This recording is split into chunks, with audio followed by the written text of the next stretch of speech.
তো সেই রাজপুত্র? ওই তো, ওই ছেলেটা, ওর নাম সেলিম। আচ্ছা, তুই এখানে দাঁড়া, আমি একটু কথা বলে আসি। তুমি কি ওর ইন্টারভিউ নিতে যাচ্ছ নাকি? ধরে নে তাই, আমার একমাত্র মেয়ের জামাই হবে, ওকে তো একটু বাজিয়ে দেখতে হবে। দেখো আব্বু, প্রশ্নটা যেন আবার কঠিন না হয়। আচ্ছা ঠিক আছে ঠিক আছে।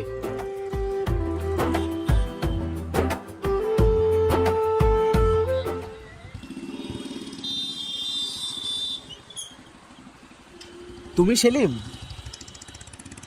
হ্যাঁ। তা বাপু, পৃথিবীতে এত রাজকন্যা থাকতে শেষে আমার মেয়েটার পেছনে লাগলে?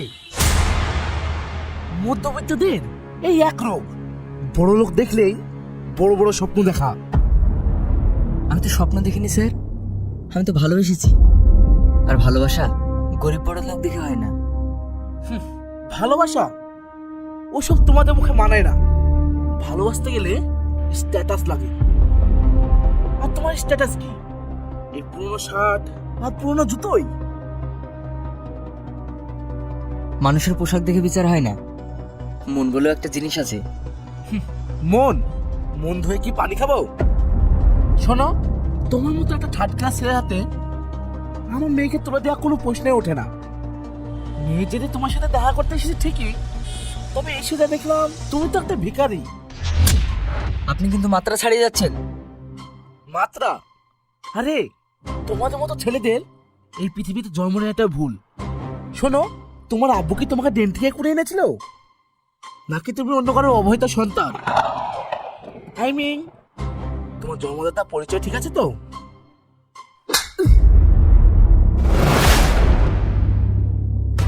সেটা সেলিম,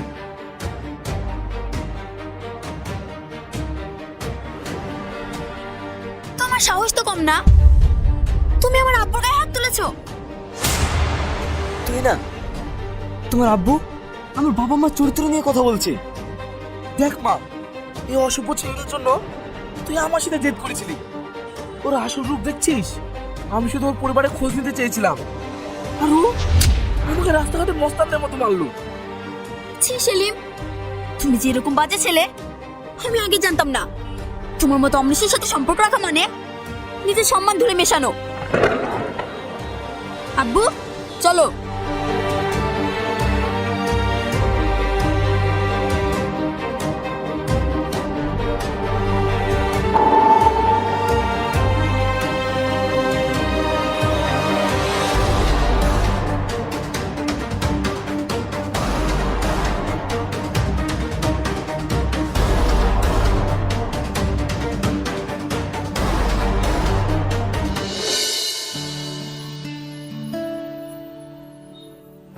তুই না, এটা কি করছে?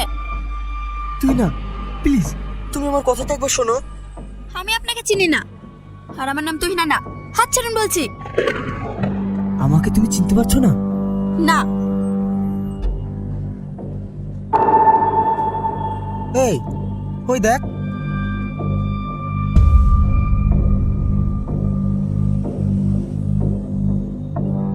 তুমি এমন কেন করছো? ওই, কি হয়েছে? এই মেয়েটার হাত ধরেছিস কেন? এটা আমাদের পার্সোনাল ব্যাপার। এই মেয়ে, তুমি একে চেনো? না না, আমি একে চিনি না। রাস্তায় একা পেয়ে বিরক্ত করছে। শালা, মেয়ে দেখলে লাল পড়ে না? ওই আর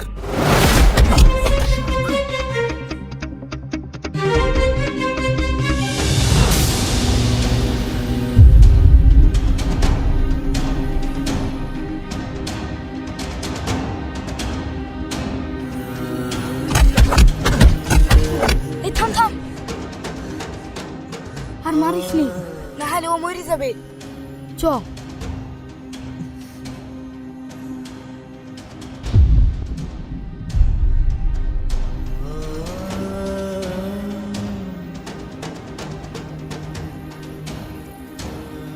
তুই না, তুমি এটা করতে পারলে? তোমাদের মতন ছেলেদের এটাই সঠিক পাও না।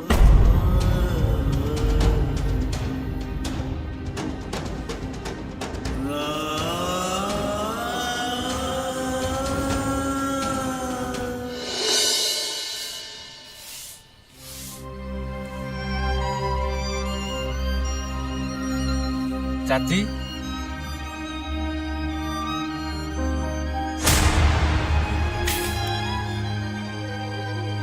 বাপ, তোর এই অবস্থা কি করে হলো? মা, ছোট্ট একটা অ্যাক্সিডেন্ট হয়েছে।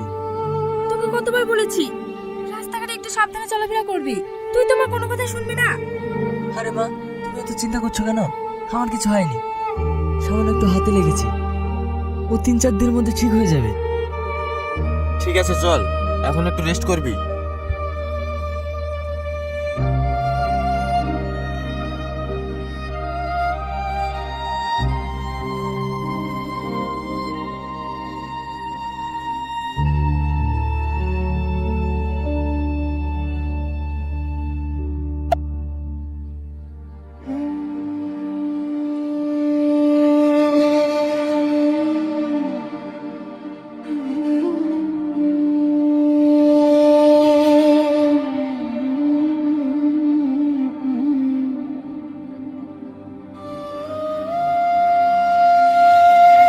কিরে,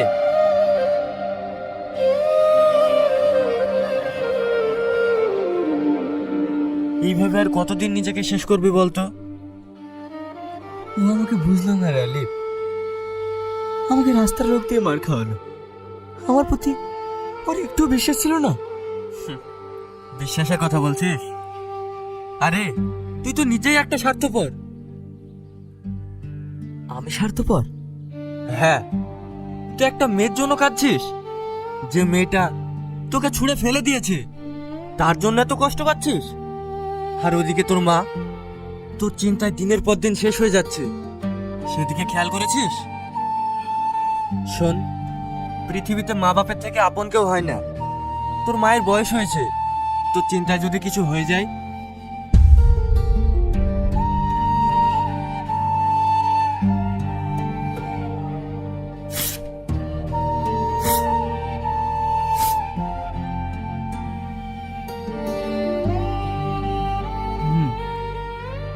আমি আর কাঁদবো না। এই তো পুরুষ মানুষের মতো কথা। চল এবার চোখের পানিটা মুছে জেদটাকে শক্তিতে রূপান্তর কর। পৃথিবীতে টাকার গোলাম রে ভাই, এখানে ইমোশনের কোনো দাম নেই। চল।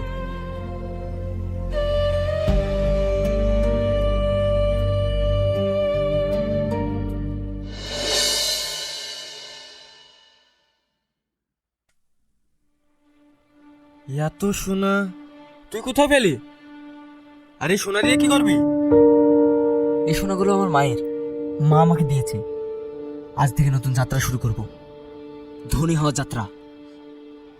ধনী হওয়া তো আর মোয়া নয় যে দোকান থেকে কিনলাম আর খেয়ে নিলাম। তুই ঠিকই বলেছিস, কিন্তু আমাকে যে ধনী হতেই হবে।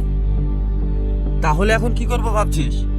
শোন, ওই বাজারে যে তোর একটা পুরনো ঘর আছে, ওই ঘরটা আমার লাগবে। আর এই সোনাগুলো বিক্রি করে আমি নতুন কাজ শুরু করব। তা হঠাৎ এই পরিবর্তন? পরিবর্তন হওয়া জরুরি। জেদ শুধু অন্যের বিরুদ্ধে করলে হয় না, সময়ে নিজের জন্য জেদ করতে হয়। চিন্তা করিস না, আমি তোর বন্ধু, শেষ নিঃশ্বাস অব্দি তোর সঙ্গে থাকবো।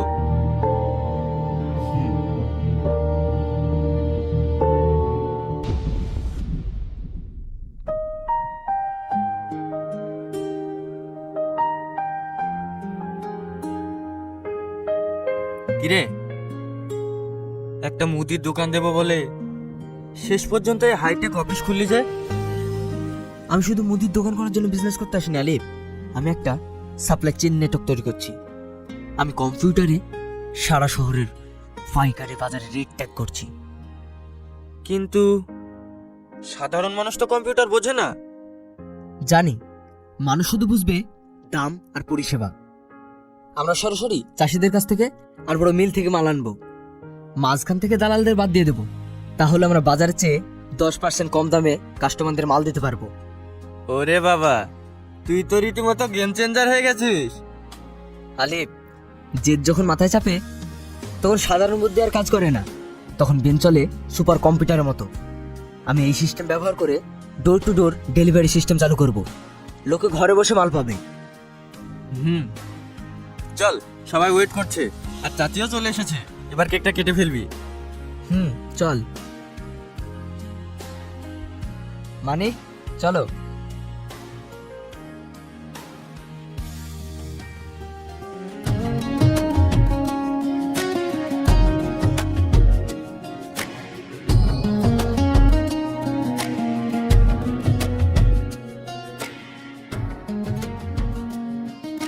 কি ব্যাপার, এই ব্যাগটা কার?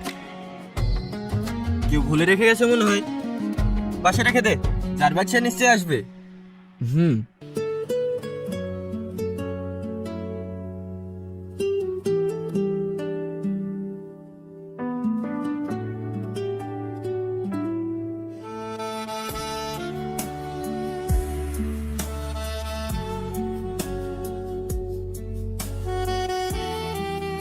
এক্সকিউজ মি,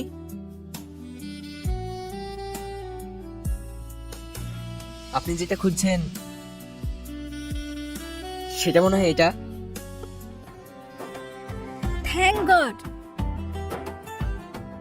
আপনি আমার অনেক বড় উপকার করলেন। আপনাকে যে কি বলে ধন্যবাদ জানাবো। এই সামান্য ব্যাগের জন্য এত ধন্যবাদ দেওয়ার কি আছে? এটা সামান্য ব্যাগ নয়, এতে আমার মায়ের শেষ স্মৃতি কিছু গহনা আছে। মা তো আর নেই, তাই এগুলোই আমার সব। বাই দা ওয়ে, আমি আশা। আমি সেলিম। আজ আপনাদের বিলটা কিন্তু আমিই দেব। আরে না না, ঠিক আছে। প্লিজ, আপনারা আমার এত বড় উপকার করলেন, অন্তত এটুকু আমাকে করতে দিন।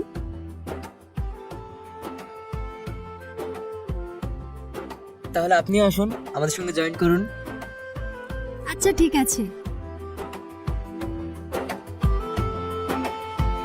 ওয়েটার, 3টে কফি।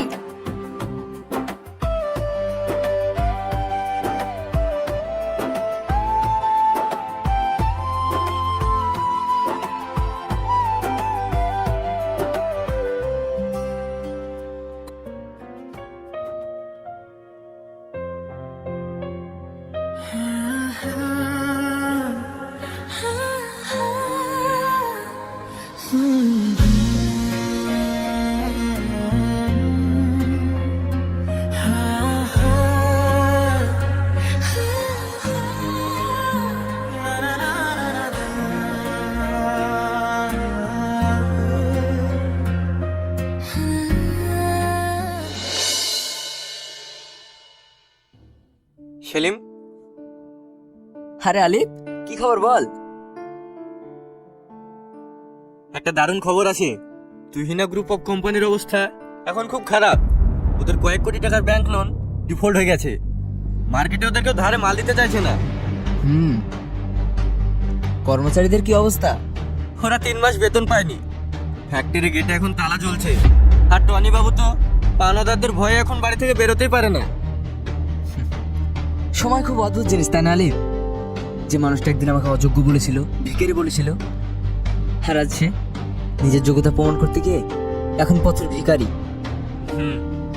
শোন, ওদের যত লোন আছে তার দায়িত্ব আমরা নেব। মানে তুহিনা গ্রুপ অফ কোম্পানি এখন আমাদের আরএস এন্টারপ্রাইজের আন্ডারে থাকবে। আর বাংলোটা, ওটাই তো শেষ সম্বল। ওটাই তো আমার প্রধান টার্গেট।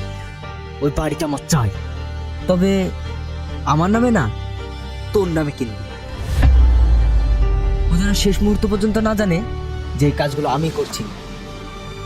ও জানবে আর পতন হয়েছে প্রকৃতির নিয়মে, কিন্তু কলকাঠি নাড়বো আমি। সাব্বাস সেলিম, তুই তো এখন ঠান্ডা মাথার খুনি হয়ে গেছিস রে। খুনি নয় আলিফ, আমি শুধু প্রতিশোধ নিচ্ছি। অপমানের সুদ সমেত বুঝে দেওয়া। ভূতের যে সত্যিকারের বাসা ঈদের কবর, সেটা যে হানি দম্পতি করেছিল। এই হানি দম্পতি হলো স্যাম হানি এবং জুলিয়েট হানি। 80 দশকে ওরা টেক্সাসের হিস্টনে খুব শখ করে একটা বাসা কিনেছিল। বাসাটা দেখে ওদের মনে হয়েছিল ঠিক যেন ওদের স্বপ্নের বাসা। আর বাসা কিনে ওরাও তো শুরু করে দিল যত রাজ্যের কাজ করাবার। তো স্যামের মনে হলো ওদের এত শখের একটা বাসা, তাতে একটা সুইমিং পুল না থাকলে হয়। ব্যাস ঠিক করে ফেললো ওদের বাসার পিছনে একটা সুইমিং পুল বানাবে। কিন্তু মা সুইমিং পুলের কথা ভাবতে না ভাবতেই এক আজব চেহারার বুড়ো এসে হাজির হলো। এসে বলে কিনা, তুমি যেখানে সুইমিং পুল বানানোর কথা ভাবছো সেখানে আছে অনেক পুরনো আমলের কবর। তোমার তো সাহস কম নাই, এমনিতেই কবরস্থানের উপর বাড়ি বানিয়েছো, আবার এখন কবর করে সুইমিং পুল বানানোর চিন্তা করছো। এই না বলে বুড়ো কবর কোথায় সেটা দেখে উধাও হয়ে গেল। স্যাম তো যাকে বলে একবারও আকাশ থেকে পড়লো। এখানে কবরস্থান থাকলে বাড়ি বানানো হলো কেন? কখনো শুনছো কবরস্থানে বাড়ি বানানোর কথা? তারপর বুড়ো যখন বলেছে খুঁড়ে দেখতে সমস্যা কোথায়, কয়েকটা কোদাল নিয়ে খুঁড়তে লাগলো। একটু পরে কোদালে কিসে যেন লাগলো, দেখে কি পাইন কাঠ। হাত দিয়ে উপরে মাটি সরিয়ে দেখে সত্যি সত্যি একটা কফিন। খুলে দেখে ভিতরে একটা কঙ্কালের মতো কি যেন দেখা যাচ্ছে। পাশে আরেকটু খুঁড়তে আরেকটা কফিন। এই কফিনের ভিতরে আবার লাশের বাম হাতের অনামিকায়, মানে যে আঙ্গুলে বিয়ের আংটি পরা হয় সে আঙ্গুলে বিয়ের আংটিও আছে। সঙ্গে সঙ্গে শেরিফকে খবর দিল। ভাবছে শেরিফ আবার কে? আরে ওই দেশের থানার দায়িত্বপ্রাপ্ত পুলিশকেই শেরিফ বলে। এসে দেখা গেল এ তো অনেক পুরনো কবর, বেশিরভাগ হাড়ি গুড়িয়ে গিয়েছে। যা ও আছে তার অনেকগুলো ধরতে না ধরতে গুঁড়ো হয়ে যাচ্ছে। আশেপাশে খুঁড়ে দেখা গেল আরো অনেকগুলো কফিন আছে। তার মানে ওই আজব জোরের কথা আসলেই সত্যি। এখানে অনেক আগে আসলে একটা কবরস্থান ছিল। কি আর করার, শখের সুইমিং পুলের চিন্তা মাথা থেকে ঝেড়ে ফেলল স্যাম। কিন্তু মাথায় তো এক নতুন পোকা ঢুকে গিয়েছে। তাদের কবরস্থানেটা, কবরগুলোই বা কাদের? আর এই কবরস্থানে পরিত্যক্ত হলো কি করে? খোঁজ নিতে নিতে জিসপান নটন বলে এক লোকের খোঁজ পেল স্যাম। সে অনেক আগেই এই বাসায় থাকতো। তার কাছ থেকেই জানতে পারলো শুধু তাদের বাসা তাই নয়, আশেপাশের অনেকগুলো বাসা তৈরি হয়েছে একটা পরিত্যক্ত আফ্রিকান আমেরিকানদের কবরদের উপরে। আফ্রিকান আমেরিকান কাদের বলে জানো তো? যে সব আফ্রিকান আমেরিকা থাকতে গিয়েছিল ওদেরকে বলা হয় আফ্রিকান আমেরিকান। আর আগে তো ওরা বেশিরভাগই যেত দাস হিসাবে, কেননা আগে ইউরোপ আমেরিকায় সাদা মানুষেরা যে কালো মানুষকে দাস হিসেবে ব্যবহার করত সে কথা জানো না বুঝি। এটা অবশ্য কয়েকশো বছর আগের কথা। এখন আর পৃথিবীতে এমন কারো দাস নয়, বরঞ্চ তোমার বাসায় কাজের ছেলে বা মেয়েটা তোমার মাইনে দেওয়া কাজের লোক, কিন্তু কোনোভাবেই দাস নয়। মানুষ এর সাথে কিন্তু সেভাবে আচরণ করবে কেমন? শুধু তাই নয়, এই কবরস্থান সম্পর্কে আরও অনেক তথ্যই জোগাড় করে ফেলল স্যাম। এই কবরে মোট কবর দেওয়া হয়েছিল ৬০ জনকে। সর্বশেষ কবর দেওয়া হয়েছিল ১৯৩৯ সালে। তারপর আর কাউকে এখানে কবর দেওয়া হয়নি। তা না হলে কি আর কবরস্থানে বাড়ি বানানো যায়? আর যেই দুইটা কবর স্যাম খুঁড়েছিল ওই দুইটা কবর ১৯৩০ সালে বেটি আল চার্লস থমাসে ওর আবার স্বামী স্ত্রী ছিল। এ তো কেবল কাহিনীর ভূমিকা, আসল কাহিনী শুরু হলো এরপরে। জেনে হোক আর না জেনে হোক স্যাম তো দুটো কবর খুঁড়েছিল। এবার কবরের মালিক বেট আর চালিকে শাখাইকে ওরা শুরু করলো জ্বালাতন। আর শুরু করবে না এবার কেন বলো?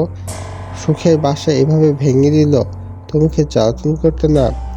প্রথমে ওরা কেবল স্যাম আর জুডিদের বাসায় জ্বালাতন করতো।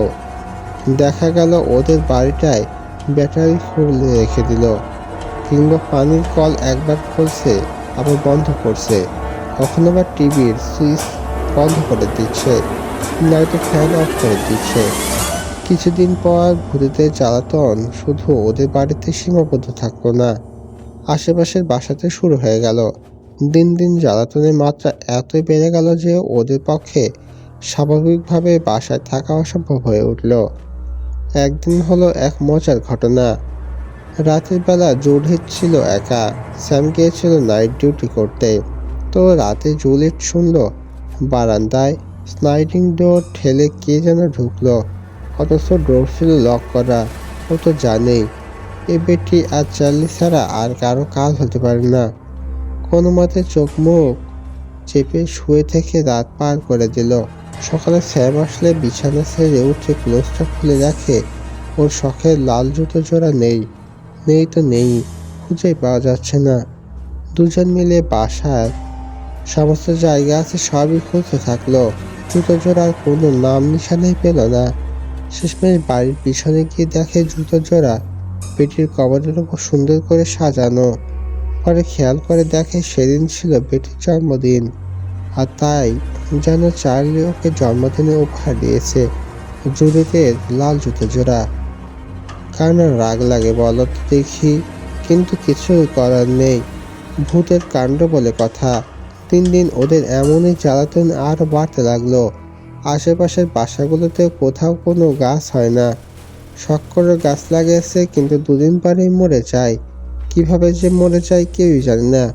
ও কিছুই করো, কিছুতেই কিছুই হয় না। আর সুইচ অন অফ করা, পানির কল খোলা বন্ধ করা, চুলা চালানো বন্ধ করা, এসব তো আছেই। সাথে যুক্ত হলো কথা বলা। প্রায় ওরা শুনতো আশেপাশে কারা যেন কথা বলছে, বিড়বিড় করে কথা বলার মতো মৃদু শব্দ শোনা যাচ্ছে। কাহাতক আর সহ্য করা যায় না। স্যাম আর জুলি ঠিক করলো অন্য কোথাও বাসা নেবে, কিন্তু টাকা কোথায়? ওরা যেই কোম্পানির কাছ থেকে বাড়িটা কিনেছিল তাদের নামে এক মামলা ঠুকে দিল, কিন্তু ফল হলো উল্টো। মামলা হেরে আরও জরিমানা গুনতে হলো ওদেরকে। এবার ঠেলা সামলাও, কি করা যায়? এবার জুলির কোমর বাঁধল, হয় স্পার নয় ওসপার। ওদের কবর নষ্ট করেছি, ওদেরকে কবরে বাঁধন থেকে মুক্ত করে দিয়েছি। ওরা আর কি চাইতে পারে? বড় জোর কারো জীবন প্রয়োজনে ও জীবনই দিয়ে দিবে, তবে জ্বালাতন আর মানসিক যন্ত্রণার মধ্যে থাকবে না। সামনে বাড়ির পিছনে উঠোনে গিয়ে ও নিজেই একটা কবর করতে শুরু করলো। একটু পর ওর বড় মেয়ে টিনাও এসে হাত লাগালো। দুজনে মিলে আধা ঘন্টার মধ্যে একটা বড়সড় গর্ত করে ফেললো। এরপর টিনা যেন শরীর কেমন কেমন করতে লাগলো। ও ড্রয়িং রুমে গিয়ে একটা সোফায় এলিয়ে পড়লো। একটু পর ও বলতে লাগলো, বাবা আমার বাচ্চাটাকে তোমরা দেখো, আমার বাচ্চাটাকে তোমরা দেখো। আর চোখের মধ্যে কি ভয় খেলা লেগতে লাগলো। আর তারপর ওর চোখ বন্ধ হয়ে আসতে লাগলো। ওর মুখ দিয়ে আর কোনো কথাই বের হলো না। দেখে তো সবাই খুবই ভয় পেয়ে গেল। খবর দেওয়া হলো এক মনোবিজ্ঞানীকে, কিন্তু সে আসা পর্যন্ত ও টিনাকে জেগে থাকতে হবে নাকি। সবাই মিলে ওর সাথে কথা বলে ওকে জাগিয়ে দেখার চেষ্টা করতে লাগলো। মনোবিজ্ঞানী এসে ওকে দেখে বলল এক বড় ধরনের হার্ট অ্যাটাক হয়েছে। সবাই মিলে ওকে বাঁচানোর খুব চেষ্টা চালাতে লাগলো, কিন্তু শেষ পর্যন্ত কোনো লাভ হলো না। 2 দিন পর মারা গেল টিনা। আর কি, মেয়ে হারানোর শোকে স্যাম আর জুলিয়েটের তো পাগল হওয়ার দশা। খুব তাড়াতাড়ি ওরা সে অভিশপ্ত বাড়ি ছেড়ে দিল, বাসা বাঁধল মনটায়। এভাবে নিজের মেয়েকে হারিয়ে কবর খোঁড়ার অভিযোগ কাটিয়েছিল স্যাম আর জুলিয়েট। কবর খোঁড়ার অভিশাপ, সে কি আর যে সে কথা। পাশে আরেকটু করতে আরেকটা কফিন। এই কফিনের ভিতরে আবার লাশের বাম হাতের অনামিকায়, মানে যে আঙ্গুলে বিয়ের আংটি পরা হয় সেই আঙ্গুলে বিয়ের আংটিও আছে। সঙ্গে সঙ্গে শেরিফকে খবর দিল। ভাবছে শেরিফ আবার কে? আরে ওই দেশের থানার দায়িত্বপ্রাপ্ত পুলিশকেই শেরিফ বলে। এসে দেখা গেল এ তো অনেক পুরনো কবর, বেশিরভাগ হারিয়ে গুড়িয়ে গিয়েছে। যা ও আছে তার অনেকগুলোই ধরতে না ধরতেই গুঁড়ো হয়ে যাচ্ছে। আশেপাশে খুঁড়ে দেখা গেল আরও অনেকগুলো কফিন আসে। তার মানে ওই আজব বুড়োর কথা আসলেই সত্যি। এখানে অনেক আগে আসলে একটা কবরস্থান ছিল। কি আর করার, শখের সুইমিং পুলের চিন্তা মাথা থেকে ঝেড়ে ফেলল স্যাম। কিন্তু মাথায় তো এক নতুন পোকা ঢুকে গিয়েছে। তাদের কবরস্থানটা, কবরগুলোই বা কাদের? আর এই কবরস্থানে পরিত্যক্ত হলো কি করে? খোঁজ নিতে নিতে জিসপার নকল বলে এক লোকের খোঁজ পেল স্যাম। সে অনেক আগেই এই বাসায় থাকতো। তার কাছ থেকেই জানতে পারল শুধু তাদের বাসা তাই নয়, আশেপাশের অনেকগুলো বাসা তৈরি হয়েছে একটা পরিত্যক্ত আফ্রিকান আমেরিকানদের কবরদের উপরে। আফ্রিকান আমেরিকান কাদের বলে জানো তো? যেসব আফ্রিকান আমেরিকা থাকতে গিয়েছিল ওদেরকে বলা হয় আফ্রিকান আমেরিকান। আর আগে তো ওরা বেশিরভাগই যেত দাস হিসাবে। কেননা আগে ইউরোপ আমেরিকায় সাদা মানুষেরা যে কালো মানুষদের দাস হিসেবে ব্যবহার করত সে কথা জানো না বুঝি? এটা অবশ্য কয়েকশো বছর আগের কথা। এখন আর পৃথিবীতে এমন কারো দাস নয়, বরঞ্চ তোমার বাসায় কাজের ছেলে বা মেয়েটা তোমার মাইন্ডে দেওয়া কাজের লোক, কিন্তু কোনোভাবেই দাস নয়। মানুষ এর সাথে কিন্তু সেভাবে আচরণ করবে কেমন? শুধু তাই নয়, এই কবরস্থান সম্পর্কে আরও অনেক তথ্যই জোগাড় করে ফেলল স্যাম। এই কবরে মোট কবর দেওয়া হয়েছিল ৬০ জনকে। সর্বশেষ কবর দেওয়া হয়েছিল ১৯৩৯ সালে। তারপর আর কাউকে এখানে কবর দেওয়া হয়নি। তা না হলে কি আর কবরস্থানে বাড়ি বানানো যায়? আর যেই দুইটা কবর স্যাম খুঁড়েছিল ওই দুইটা কবর ১৯৩০ সালে বেটি আল চার্লস থমাসে ওর আবার স্বামী স্ত্রী ছিল। এ তো কেবল কাহিনীর ভূমিকা, আসল কাহিনী শুরু হলো এরপরে। জেনে হোক আর না জেনে হোক স্যাম তো দুটো কবর খুঁড়েছিল। এবার কবরের মালিক বেট আর চালিকে ঠেকাইকে ওরা শুরু করলো জ্বালাতন। আর শুরু করবে না এবার কেন বলো? সুখের বাসা এভাবে ভেঙে দিল, তুমি কি জ্বালাতন করতে না? প্রথমে ওরা কেবল স্যাম আর জুডিদের বাসায় জ্বালাতন করতো। দেখা গেল ওদের বাড়িটায় ব্যাটারি খুলে রেখে দিল, কিংবা পানির কল একবার খুলছে আবার বন্ধ করছে, কখনো বা টিভির সুইচ বন্ধ করে দিচ্ছে, নয়তো ফ্যান অফ করে দিচ্ছে। কিছুদিন পর ভূতেদের জ্বালাতন শুধু ওদের বাড়িতে সীমাবদ্ধ থাকলো না, আশেপাশের বাসাতে শুরু হয়ে গেল। দিন দিন জ্বালাতনের মাত্রা এতই বেড়ে গেল যে ওদের পক্ষে স্বাভাবিকভাবে বাসায় থাকা অসম্ভব হয়ে উঠল। একদিন হলো এক মজার ঘটনা। রাতের বেলা জুলিয়েট ছিল একা, স্যাম গিয়েছিল নাইট ডিউটি করতে। তো রাতে জুলিয়েট শুনল বারান্দায় স্লাইডিং ডোর ঠেলে কে যেন ঢুকলো, অথচ ডোর ছিল লক করা।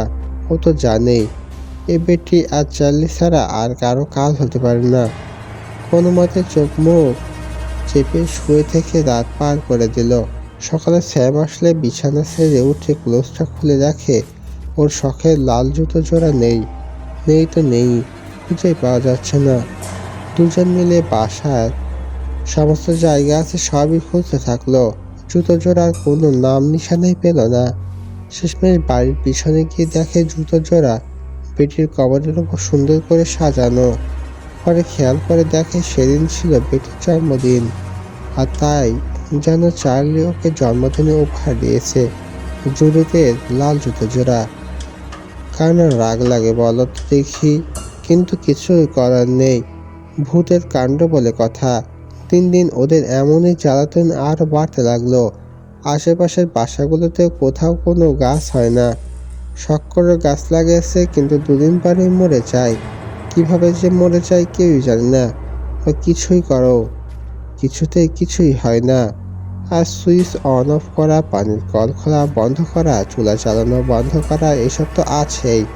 সাথে যুক্ত হলো কথা বলা। প্রায় ওরা শুনতো আশেপাশে কারা যেন কথা বলছে, বিড়বিড় করে কথা বলার মতো মৃদু শব্দ শোনা যাচ্ছে। ঘাতক আর সহ্য করা যায় না। স্যাম আর জুডি ঠিক করলো অন্য কোথাও বাসা নেবে, কিন্তু টাকা কোথায়? ওরা যেই কোম্পানির কাছ থেকে বাড়িটা কিনেছিল তাদের নামে এক মামলা ঠুকে দিল, কিন্তু ফল হলো উল্টো। মামলা হেরে আরো জরিমানা গুনতে হলো ওদেরকে। এবার ঠেলা সামলাও, কি করা যায়? এবার জুডির কোমর বাঁধল, হয় ইস্পাত নয় ওসমান। ওদের কবর নষ্ট করেছি, ওদেরকে কবরে বাঁধন থেকে মুক্ত করে দিয়েছি। ওরা আর কি চাইতে পারে? বড় জোর কারো জীবন প্রয়োজনে ওর জীবনে দিয়ে দিবে, তবে জ্বালাতন আর মানসিক যন্ত্রণার মধ্যে থাকবে না। সন্ধ্যায় বাড়ির পিছনে উঠোনে গিয়ে ও নিজেই একটা কবর খুঁড়তে শুরু করলো। একটু পর ওর বড় মেয়ে টিনাও এসে হাত লাগালো। দুজনে মিলে আধা ঘন্টার মধ্যে একটা বড়সড় গর্ত করে ফেললো। এরপর টিনা যেন শরীর কেমন কেমন করতে লাগলো। ও ড্রয়িং রুমে গিয়ে একটা সোফায় এলিয়ে পড়লো। একটু পর ও বলতে লাগলো, বাবা আমার বাচ্চাটাকে আমার বাচ্চাটাকে তোমরা দেখো, আর চোখের মধ্যে